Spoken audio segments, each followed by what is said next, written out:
context I want to give you is that I did introduce legislation during this session. Actually had two different bills early on, 1218, House Bill 1218 and House Bill 1231. One dealing with the 1619 project, which many people are familiar with, the New York Times series of essays that basically says that July 4th, 1776 is not the true birth date of America, but the birth date of America actually dates back to when the first African slaves were brought to this continent in 1619. And then the premise of the narrative is that ever since then, America's been based on white supremacy and oppression.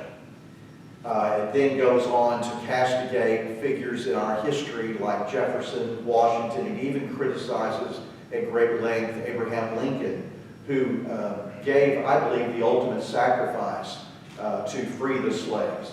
John Wilkes Booth, most of his writings refer to not the fact that Lincoln had won the Civil War, but that he had freed the slaves, and so he paid the ultimate price so that all Americans could envision what the Declaration of Independence and the Constitution held up, that all men are created equal.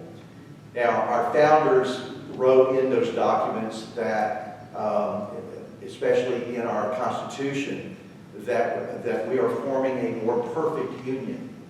And I always wondered, why these men that were so reasoned and so expert in their writings and their understanding of what we needed in America, why would they not say it is a more perfect union? Why do they say forming a more perfect union?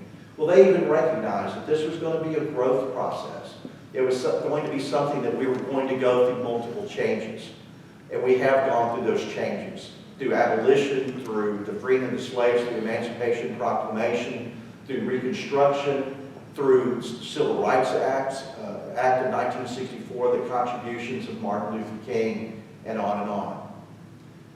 The proponents of critical race theory will tell you, and they will argue very loudly, that any attempt to ban critical race theory is an attempt to ban black history, and that is absolutely not the truth.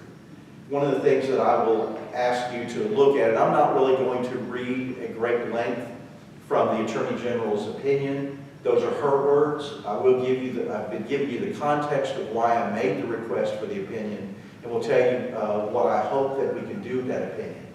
But her statements are very eloquent in terms of talking about that this banning of divisive concepts in our classroom is not about banning the teaching of black history, and she actually chronicles a number of elements, specific elements, even in Arkansas history, that should be taught. And I have said in testimony that it would be educational malpractice for us in the state of Arkansas not to talk about the Central High Crisis of 1957, or to talk about the Elaine Massacre, or to talk about the contributions of John Walker, a former legislator who passed away, a great civil rights attorney.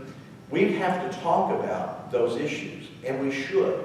But we should not do it in a way that castigates students, that points at certain students, doesn't see them as individuals, but sees them only as a member of a class, and that class being based solely on their skin color.